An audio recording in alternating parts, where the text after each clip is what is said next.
Hi everyone. So this is the review for the MG Astor internal infotainment system as well as the key fob. So I decided to throw in the key fob so that we can get a sense of how one can gain entry into the vehicle and some basic locking and unlocking functionality. So this is the generic key fob that I got from MG. I've not done any modifications to it, and they threw in a key ring. So this is how it looks, and it's fairly okay. So I just thought of attaching it. So three basic buttons here: to lock, and to unlock the boot, and to unlock the doors. So I will explain what they basically do. Unlocking doors one is pretty simple, straightforward, and that's how the vehicle is in the unlock state. If it's night, then the lights will turn on, as you can see, if the auto headlamps are on.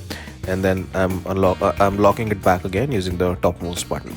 Now there's a button in the center which is pretty interesting, which opens the boot.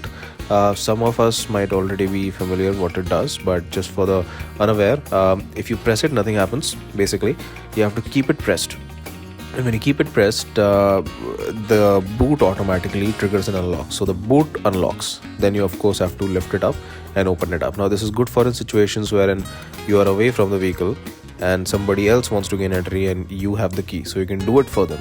You can open the vehicle's boot and they can open it up. As you can see, I just did it right now, and they can use it, put it, whatever they needed to put inside of it, they can do so, and then they can close it back again once they are done with the whole thing. So that's basically how the feature works, and the doors will stay locked.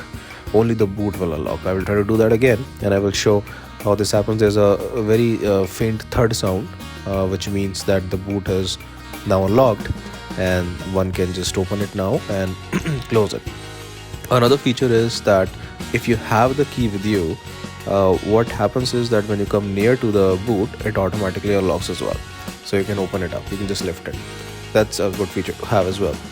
Now coming to the passive entry. Apologies about the condition of the vehicle's hygiene, because I've been taking it to different places, but this is how a doorknob, a generic passive entry doorknob, looks like. In fact, I'll just get around the vehicle and go on the driver's side. Apologies again for the untidiness, because it's been raining here. So this is the button that I was talking about.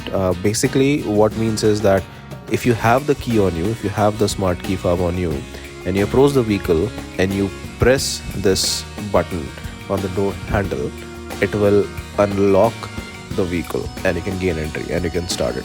So I'll show it. Basically now you can see that the vehicle is in closed state. I press it, I have the key on me, and it just unlocks. So it's a good, decent, fast way to just get inside the car without taking the key out of your pocket. And obviously after this, you can gain entry into the vehicle also. So this is how basically it works.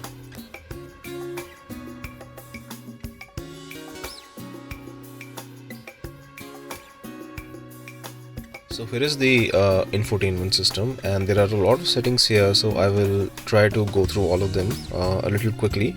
If there is something that I miss and you guys are interested in, you can ask me in the comment section below, and I will do my best to answer them as soon as I can. Now about the quick access buttons, there are some buttons over here. So what they all do, I will try to explain. This very button will take you to the home screen irrespective of where you are. Wherever you are, you press this and you're back to the home screen. Now this is the home screen. This button is for volume. You get a slider here, and you can then physically touch the screen or increase it or decrease it. This one is for the HVAC, basically the heater, the AC, ventilation system, so on and so forth. You set the temperature using these buttons right here, and then whether you want it on the windshield, towards yourself, on the face, towards your feet, and then you can turn the AC on and off. You can switch it to auto, wherein it will automatically try to adjust all the other variables depending upon the temperature. You can turn it on and off. You can set the fan speed here, and you can enable or disable the outside ventilation. Now this button here is for the front windshield defogging. What this will do is it will turn on the AC at full blast, and it will throw it towards the front windshield, and when it so does, it will attempt to defog it, and you can click it again to turn it off. Same thing here. This is for rear defogger. It will start the defogging mechanism on the rear windshield and the outside OVRMs. This one is for the fan control speed. This one is for the heater. Now going back to the home screen, We can see that there are 4 different quick access buttons here. This one obviously is for the weather. We go back. This one is for, again, the HVAC, which you already saw just now. This one is for Map My India navigation. Now this is not Android Auto or Google Play. This is Map My India navigation. Now this comes pre-built with this car. You can use it if you prefer. It's a matter of personal taste. I prefer using Google Maps better, but Map My India, I've found it that in certain situations and circumstances, this one seems to work a little more better, especially with the local housing numbers and so on and so forth. This one is the audio panel, wherein you can choose a source. For example, whether it's a pen drive that you connected to USB 1, USB 2, phone that you connected via Bluetooth, something that you stored locally. Here it has some onboard memory also, or the JioSaavn app, which comes pre-installed on this. The premium membership also, which you can enjoy for 3 years, starting from the day you bought the car. So it comes pre-installed for the MG Astor. Now going back, let's go to these sections. So this very one itself is basically the settings section, and here you can see some basic details about yourself. I'll have to blur some of them out, obviously, so sorry for that. Bluetooth is basically, as the name suggests, is Bluetooth. So phone can connect to it, and you can play songs via it. You can make phone calls, take phone calls from it, and that's the basic stuff. So sorry, let me just focus right here. All right. Okay, so what this just happened right now is that the car turned itself off after 10 minutes of activity, so that the battery doesn't drain itself. That's just a feature that it's there, you cannot turn it off. Network is Wi-Fi, so you connect to external Wi-Fi networks, and it will allow you to update the car using firmware updates, or the MG Astor robot also can use this functionality for faster results and so on and so forth. Sound is basically how the sound sounds. You can set the tone field to anywhere in the car. So for example, I put it here. Now only the front right speakers will sound, not these ones. So the person sitting here will only be able to hear the audio. Likewise, if I set it to here, same thing. If I set it to in the middle, all the speakers will function. That's what this thing works. That's how this thing works. This is a simple EQ. So a quick tip here, if you want to increase the bass of any sound system, you can just look at the leftmost slider, increase it a couple of decibels. The 80 kilohertz slider, increase it a couple of decibels. In my case, it's plus 3 decibels. It will increase the bass output, in case that's something that you guys are into. Volume loudness is a feature which by definition what it does is it increases the lower and the higher frequencies of any audio. It amplifies them at low volumes. So in case you feel that your bass is not really punchy, you enable this option and you'll certainly be able to feel that suddenly the low and high frequencies are amplified a little. That's what this feature does. Other things are self-explanatory, such as system notification sounds and volumes of different things. Now one thing which is interesting here is the SVC. So nowadays this feature is basically coming in most cars of this segment. What it does is that when your car is driving, it's running, it will automatically adjust the volume of the audio based upon the speed of the car. So if it's driving faster, it will increase the speed or increase the volume of the audio. If it starts driving slow, it will decrease the volume of the audio, so that you at any given point of time are able to hear the audio irrespective of how much background noise is there.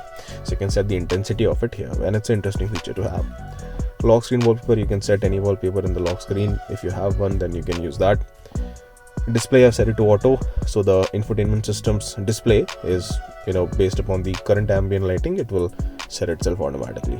Time, there's a automatic time zone selection on or off, or there is a time format, whether it's 12 hours or 24 hours format. User manual, I don't want to click on it, otherwise it'll start loading itself, but basically this is a way to read the manual within the car itself. Or you're stuck somewhere and you have time, you want to kill it, or for whatever reason you want to open the manual here, you can do that.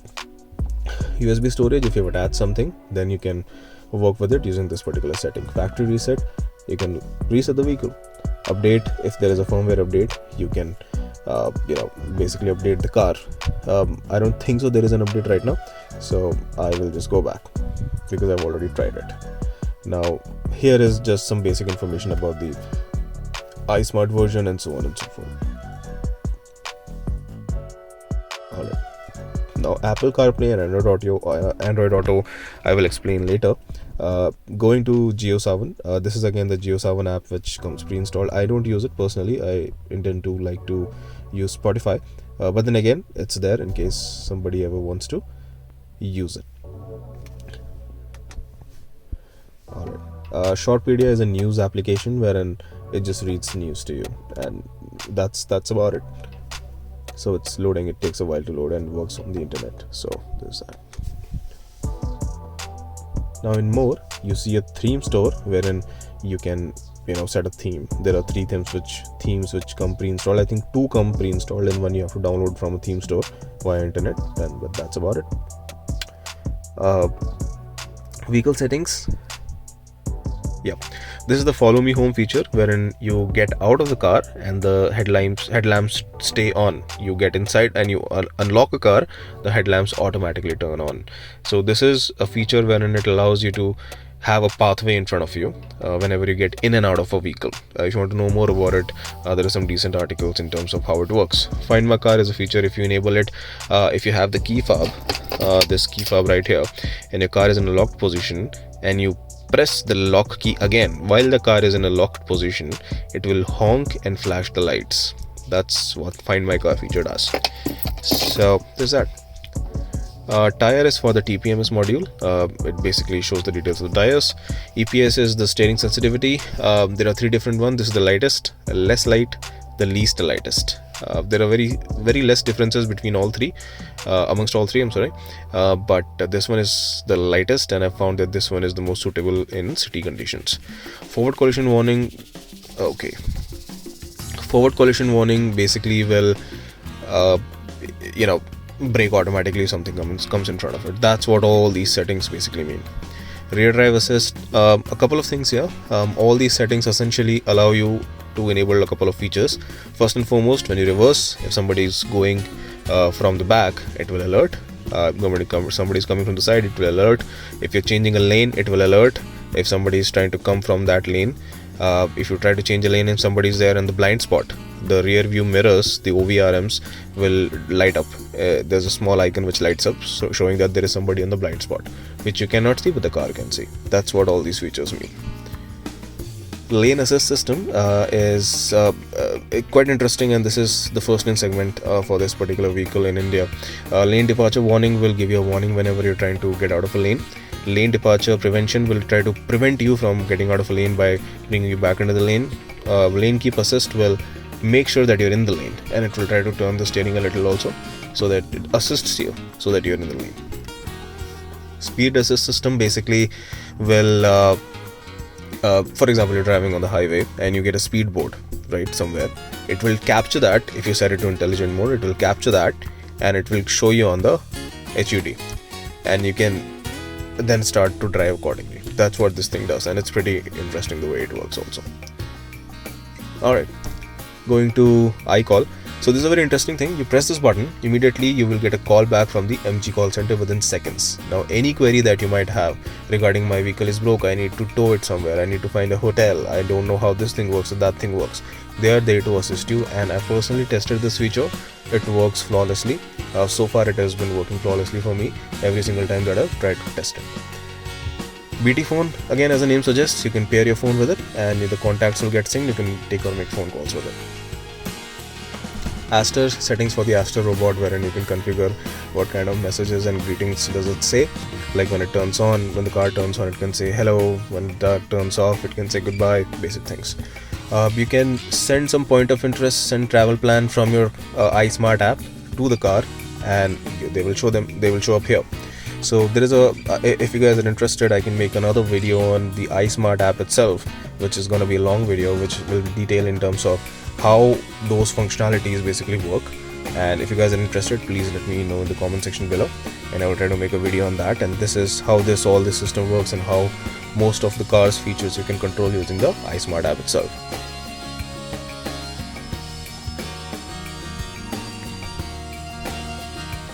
Alright, setting we've already seen, so we'll go to basic. So folder is nothing but kind of a inbuilt file manager kind of a thing, wherein if you have something stored or if you've attached a USB device or something, you can just open it and play it. That's about it, and that's it. Now these options here, this button will invoke the AI assistant, this bot right here, this guy who is looking at me now. And then 360 will just invoke the 360-degree cameras. The cameras are not of the greatest quality, there are better cameras out there, but then there's that. This is again Map My India navigation, straight up. this one opens the music, and this one just locks the screen, so that you just have a time display.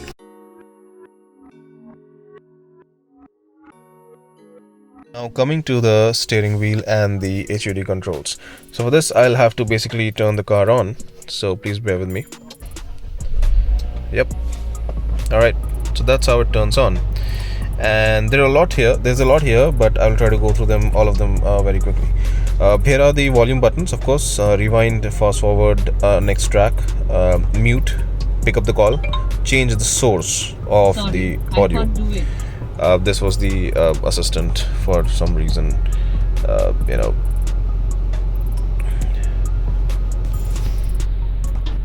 Yep.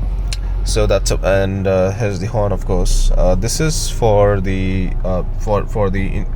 HUD controls basically. Now you press these, it will keep on switching between different kinds of screens, whether it's the current journey, the trip, the total trip, things such as your tire pressure and battery voltage and so on and so forth. This is all the warnings. Here is the screen for all the warnings. There are no warnings, which is good. And this is for the cruise control and so on and so forth. There are a lot of things here. So basically, as and when the settings are enabled, those things light up. The left hand side, of course, is the speed, and the right hand side is the RPM. And now coming to the levers, there are two basic main levers. This one is for the lane keep assist feature, enabling it or disabling it. If you press this inside, and putting it up and down basically controls the fog lamps and the headlights. This one is for the cruise control and adaptive cruise control. And this one again is for the wipers. The front and the rear wipers both are controlled using this particular wiper. Here are some controls for the power windows, and to open the hood, the bonnet, and the petrol tank. The levers are over here. Let me just try to show you these ones. All right. And these are basically for setting up the OVRMs, and this for the headlight leveling. So this thing is pretty sad, I think, because it's not able to connect to the internet. So that's what it's saying. I'm not able to connect to the internet, so it wants me to pair my phone and connect via Bluetooth, and it starts being happy after that. So there's that. Here is the gear shift indicator, park, reverse, neutral, drive, sports mode, Tiptronic, incremental or decremental. And here are the auto stop function, the electronic parking brake, hill hold control, and the 360 degree mirror.